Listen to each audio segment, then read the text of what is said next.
Hello students, my name is Ramashankar Singh and you are watching my YouTube channel RS Physics Panda। आज हम आपके सामने class 12th का application of Gauss theorem का second application लेके आए हैं। पहला एप्लीकेशन हम लोग डिस्कस कर चुके हैं, तो हम लोग चलिए डिस्कस करते हैं सेकंड एप्लीकेशन। सेकंड एप्लीकेशन में हमें क्या फाइंड करना है, तो हमारा हेडिंग है electric field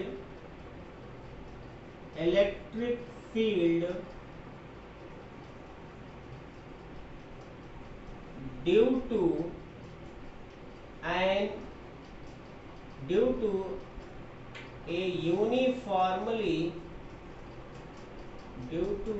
uniformly charged infinite plane sheet। Electric field due to uniformly charge infinite plane sheet. अब देखिए, हमें हमारा मोटिव है इलेक्ट्रिक फील्ड निकालना। तो चार्ज कहां पर डिस्ट्रीब्यूटेड है? चार्ज किसी प्लेन शीट पर डिस्ट्रीब्यूटेड है, ठीक है। ये इनफाइनाइट प्लेन शीट का मतलब कल अभी मैंने बताया था कि इनफाइनाइट लेंथ का मतलब क्या हुआ है, आज उसी को फिर से बताने चल रहे हैं। इनफाइनाइट प्लेन शीट का मतलब, इसका मतलब लेंथ और विड्थ के कंपैरिजन में उसकी थिकनेस बहुत बहुत कम है, तो उसको हम प्लेन शीट बोलेंगे, इनफाइनाइट प्लेन शीट बोलेंगे। तो चलिए हम लोग देखते हैं कि एक सिंगल सीट को लेते हैं और उस सिंगल सीट पर चार्ज को डिस्ट्रीब्यूट करते हैं। चार्ज का डिस्ट्रीब्यूशन कैसा है? यूनिफॉर्म है।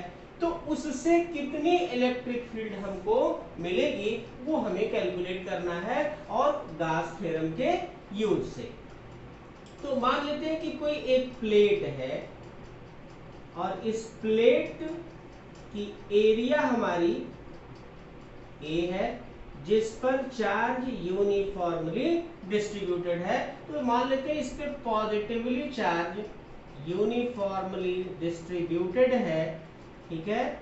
ये हमारी कोई एक प्लेट है जिस पर चार्ज यूनिफॉर्मली डिस्ट्रीब्यूटेड है, और इससे हमें निकालना है कि कितनी इलेक्ट्रिक फील्ड किसी पॉइंट पर जनरेट होगी। तो उसके लिए हम लोगों को देखना होगा कि शेप ऑफ गॉसियन सरफेस क्या है। This is very important topic. Shape of Gaussian surface क्या है? तो हम एक छोटे से एरिया से अगर देखें तो शेप ऑफ गॉसियन सरफेस, अगर हम इतने छोटी सी एरिया से देखते हैं तो शेप ऑफ गॉसियन सरफेस जो होगा वो शेप ऑफ गॉसियन सरफेस हमारा सिलिंड्रिकल शेप का होगा। कैसा होगा? सिलिंड्रिकल शेप का होगा। This is the shape of the Gaussian surface. पूरी शीट से भी जो शेप होगा गॉसियन सरफेस का वो सिलिंड्रिकल ही है, ठीक है। तो यहां देखो जरा, इलेक्ट्रिक फील्ड की डायरेक्शन है, ये क्या है? This is the direction of electric field. एक फेस से, भाई देखिए, कोई एक शीट अगर हमने लिया तो उस शीट का जो है, जैसे एक शीट देखिए, एक सीट हमने लिया, ये सीट का एक फेस हो गया और ये सीट का दूसरा फेस हो गया। तो इस सीट पे देखिए, यहाँ पर चार्ज डिस्ट्रीब्यूटेड है, यहाँ पर चार्ज डिस्ट्रीब्यूटेड है, इस पूरे पर चार्ज डिस्ट्रीब्यूटेड है। तो यहाँ से जरा देखें, this is the direction of electric field, और यही हमारा एरिया वेक्टर की भी डायरेक्शन है। और हमने मान लिया यहाँ की जो एरिया वेक्टर है वो हमारी ए है। यहाँ पर देखो इस तरफ क्या होगा, ये हमारी इलेक्ट्रिक फील्ड की डायरेक्शन होगी, और यही एरिया वेक्टर, देखिए एरिया वेक्टर ये हमारी शीट की वो हो गई, ये परपेंडिकुलर हो गया, ये क्या हो गया? परपेंडिकुलर हो गया। तो this is the direction of area vector. तो सबसे पहले हम ये निकालते हैं कि इस पूरी शीट से, मीन्स क्या करेंगे? कंसीडर करेंगे, consider a positive charge is uniformly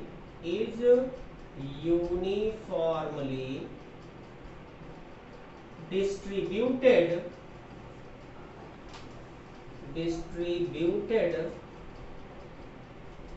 over the plate। इस पूरे प्लेट पर हमारा चार्ज जो है यूनिफॉर्मली डिस्ट्रीब्यूटेड है। तो इस पूरे प्लेट से कितनी फ्लक्स पास आउट करेगी हमें वो कैलकुलेट करना है। तो flux enclose through this plate, तो क्या हो जाएगा, हमने कहा कि ये क्या होता है E डॉट ds। तो यहाँ इलेक्ट्रिक फील्ड और एरिया वेक्टर दोनों सेम डायरेक्शन में। और इसके पहले हम लोगों ने देखा था कि यहाँ पर अगर हम देखेंगे और यहाँ पर, तो इन दोनों सरफेस से कोई भी फ्लक्स पास नहीं करता था। क्यों नहीं करता था? क्योंकि हमने देखा इलेक्ट्रिक फील्ड की डायरेक्शन और एरिया वेक्टर की डायरेक्शन दोनों के बीच का एंगल 90 डिग्री था, जिसके कारण कोई भी फ्लक्स इन दोनों सरफेसेस से पास नहीं करती थी। तो यहाँ पर इलेक्ट्रिक फ्लक्स क्या होगा, E डॉट ds। तो E डॉट A कर रहे हैं, और ये तो लेफ्ट साइड से हो गया, राइट साइड से भी यही होगा, E डॉट A। दोनों के बीच का एंगल 0 डिग्री है। तो यहां से देखें, EA cos थीटा लिखने के बजाय सीधे सीधे लिख दिया जाए EA, और EA हो गया। Very good. अब यहां से देखो, हम गॉस थ्योरम से जानते हैं, with the help of Gauss theorem flux किसके बराबर होता है, Q अपान एप्सिलॉन नॉट किसके बराबर होता है, तो Q upon using of Gauss theorem, तो ये हो जाएगा Q अपान एप्सिलॉन नॉट, और ये कितने के इक्वल हो जाएगा 2a। हमारा मोटिव क्या है, निकालना इलेक्ट्रिक फील्ड। तो यहां से बड़ी इजीली हमें देखिए इलेक्ट्रिक फील्ड मिल जा रहा है। इलेक्ट्रिक फील्ड क्या हो जाएगा, Q upon 2 epsilon naught a। Here charges are uniformly distributed over the entire area A। तो क्यों, देखिए यहाँ सरफेस चार्ज डेंसिटी क्या है, सरफेस चार्ज डेंसिटी हम लोग कहते हैं surface charge density means sigma equals to क्या हो गया, तो Q upon A। Surface charge density क्या होती है, Q is equal to sigma equal to Q upon A, means distribution of charge per unit area। क्या है, distribution of charge per unit area. तो यहाँ पर Q की वैल्यू क्या होगी, so you can easily write Q equal to sigma into A। तो इस वैल्यू को put this value in this equation, so you can easily get the electric field. So E is equals to Q की value sigma A upon 2 epsilon naught A। So this is cancel out. So electric field this is sigma upon 2 epsilon not. तो किसी एक single plate के through, either वो positively charge हो plate या negatively charge हो, उस सिंगल प्लेट से टोटल जो इलेक्ट्रिक फील्ड होगी वो क्या होगी, सिग्मा अपान 2 एप्सिलॉन नॉट के बराबर होगी। तो this is the second application of the Gauss theorem. अब एक सिंगल प्लेट हुई, अगर हम ऐसे दो प्लेट ले ले और दोनों प्लेट हमारी क्या हो, पॉजिटिवली चार्ज हो, तो क्या हुआ, तो हम लोग चलिए इसका एक और एप्लीकेशन देखते हैं। Electric field due to a uniformly charge infinite plane sheet में क्या है, दो प्लेन शीट हम लोग लेते हैं और उस दो प्लेन शीट का यूज करते हैं, उससे इलेक्ट्रिक फील्ड निकालते हैं। ठीक है, तो चलिए देखते हैं हमारा दूसरा इसका। आशा करते हैं कि आप लोगों को ये समझ में आ रहा होगा। बहुत ही इजी टॉपिक है, बशर्ते हम केवल गॉसियन सरफेस का शेप समझ लें तो हम बहुत आसानी से निकाल सकते हैं। अब हमारा दूसरा टॉपिक है electric field due to electric field of to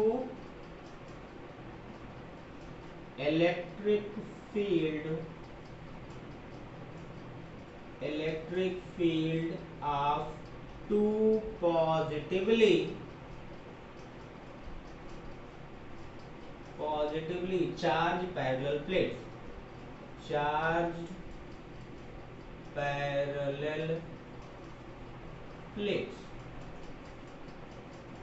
अभी तक एक सिंगल सीट थी, अब उसी तरह से दो सीट हो गई है और उन दोनों सीट से मुझे इलेक्ट्रिक फील्ड की इंटेंसिटी निकालनी है।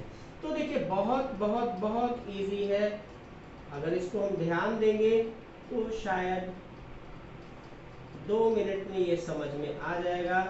यहाँ देखिए ये एक पॉजिटिवली प्लेट है हमारी है, चलिए ये पॉजिटिवली प्लेट है, इस पे पॉजिटिवली प्लेट यूनिफॉर्मली डिस्ट्रीब्यूट हो गया और मानते हैं कि इसकी सरफेस चार्ज डेंसिटी कितनी है, सिग्मा 1 है। और एक दूसरी प्लेट भी रखा, एक दूसरी प्लेट लिया, दूसरी प्लेट पर भी पॉजिटिवली चार्ज यूनिफॉर्मली डिस्ट्रीब्यूट है, चार्ज यूनिफॉर्मली दूसरी प्लेट पर भी डिस्ट्रीब्यूट है, चलिए ठीक है डिस्ट्रीब्यूट है।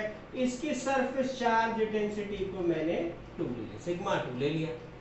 मुझे कैलकुलेट क्या करना है कि इलेक्ट्रिक फील्ड, तो इलेक्ट्रिक फील्ड देखिए इसमें 3 ऐसे प्लेसेस है जहां पर हमें इलेक्ट्रिक फील्ड कैलकुलेट करनी है। एक प्लेस ये हो गया, एक प्लेस ये हो गया, एक प्लेस ये हो गया, मतलब ये 3 ऐसे प्लेसेस हैं जहां पर मुझे इलेक्ट्रिक फील्ड की इंटेंसिटी कैलकुलेट करनी है।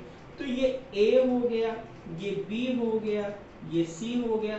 अभी तो एक सिंगल प्लेट था, एक सिंगल प्लेट से मैंने कैलकुलेट करना आपको सिखाया कि इलेक्ट्रिक फील्ड की इंटेंसिटी कितनी होती है, सिग्मा अपॉन 2 एप्सिलॉन नॉट। अब यही चीज क्या हो गई, 2 प्लेट से, तो देखो 2 प्लेट से है तो घबराने की जरूरत नहीं है।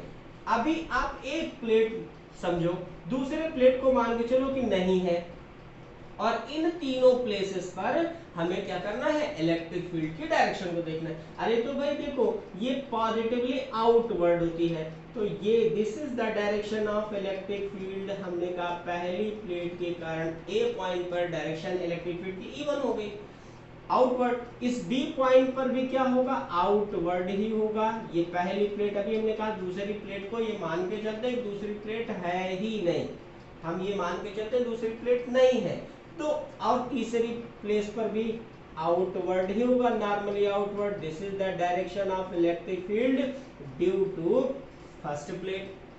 अब जरा देखते हैं, हम दूसरी प्लेट को यहां पर लेते हैं, दूसरी प्लेट को लेते हैं, दूसरी प्लेट से बनाने का प्रयास करते हैं, ठीक है। दूसरी प्लेट को हमने ले लिया, दूसरी प्लेट से ये पॉजिटिवली चार्ज है, अभी सेम टाइप का चार्ज है, ये अपोजिट काइंड का भी चार्ज हो सकता है, तो ठीक है। अब दूसरी प्लेट से देखिए इसी पॉइंट बी पर, इसी पॉइंट सी पर, इसी पॉइंट ए पर क्या होगा, तो दूसरी प्लेट से देखते हैं इससे भी नॉर्मली आउटवर्ड होगा, तो नॉर्मली आउटवर्ड होगा। This is the direction of electric field, ये पॉइंट सी है।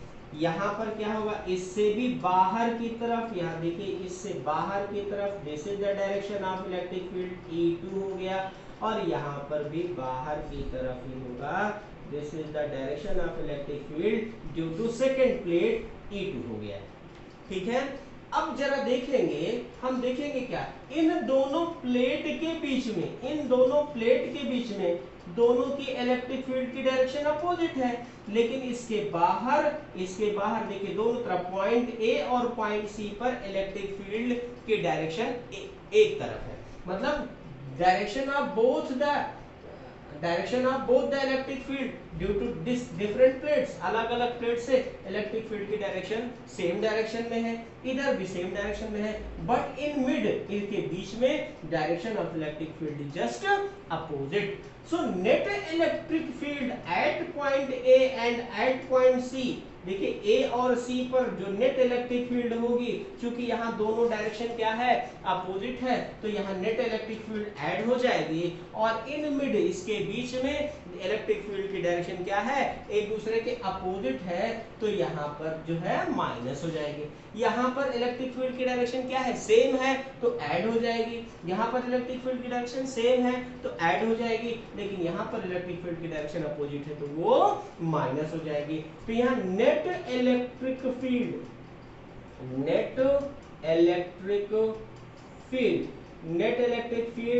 Eight A and C, A और सी दोनों पर क्या होगा, ई नेट की बात हम लोग कर रहे हैं कि ये क्या होगा, यहाँ हो जाएगा E1 और प्लस E2। क्यों हो जाएगा, क्योंकि दोनों जगह इलेक्ट्रिक फील्ड की डायरेक्शन सेम है। तो एक सिंगल प्लेट से भाई, एक सिंगल प्लेट से कितना होता था, सिग्मा अपॉन 2 एप्सिलॉन नॉट। दूसरी प्लेट से, अरे भाई ये भी single plate, sigma 1 upon 2 epsilon not. तो ये दोनों प्लेट से हो गया नेट इलेक्ट्रिक फील्ड कहाँ कहाँ पर, ए और सी पर।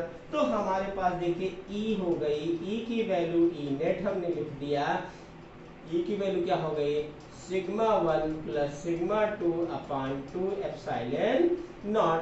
This is the net electric field at point A and C, at point A and C.